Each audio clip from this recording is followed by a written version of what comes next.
Hi friends, నేనైతే దోశలోకి ఇడ్లీలోకి చట్నీ అయితే ఇలానే పడతాను. ఒక్కోసారి కారం సరిపోతే ఎండుమిర్చి కూడా వేస్తాను ఇందులో. ఈరోజు అయితే పచ్చిమిరపకాయలు వేసాము. తక్కువ మంది ఉన్నారు, కొంతమంది ఊరికి వెళ్ళారులే. దోశ కూడా తక్కువే, అందుకు చట్నీ కూడా కొంచెం తక్కువ చేశాను. అందులో కొన్ని పల్లీలు పచ్చిమిర్చి బాగా ఫ్రై చేశాను ఆయిల్ వేసి. ఇదిగో దాంట్లోకి చట్నీ పప్పులు. ఇదో ఒక టెంకాయ తీసుకున్నాను. దీన్ని మిక్సీ పట్టుకోవాలి. బాగా మిక్సీ పట్టుకొని ఫస్ట్, తర్వాత ఇది కొంచెం వేసి పట్టాలి. అప్పుడే మెదిగేది. ఇది ఫస్ట్ వేసామంటే బాగా మెదుగుతాయి, వాటితో పాటు వేస్తే మెదగవు ఇవి. అందుకోసమే నేను సపరేట్గా వేసుకుంటా. మీరు ఎలా పడతారో కామెంట్ చేయండి. మేమైతే ఇలానే.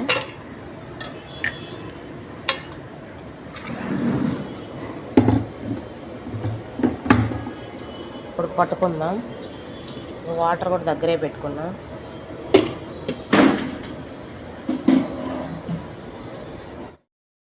ఇదిగో ఇలా మెత్తగా పట్టుకొని ఇప్పుడు అవి వేసుకోవాలి ఇందులో.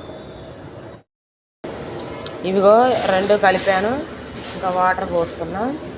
బాగా మెత్తగా మాకు ఈ 2 జార్లు అయితే సరిపోయిద్దండి, పెద్దది కాబట్టి. రెండో జారు పడుతున్నా.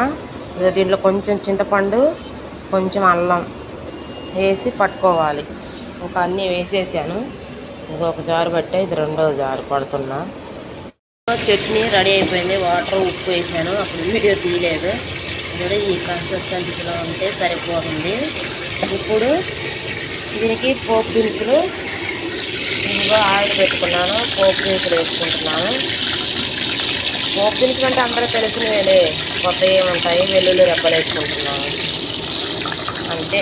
కరివేపాకు, కొత్తిమీర వేస్తాను. లాస్ట్లో అయిపోయింది. ఇంకా ఏగిని కొత్తిమీర ఇంకా ఆఫ్ చేసుకున్నాం. ఇప్పుడు కొంచెం చల్లారిన తర్వాత చట్నీలో వేసుకున్నాం. రెడీ.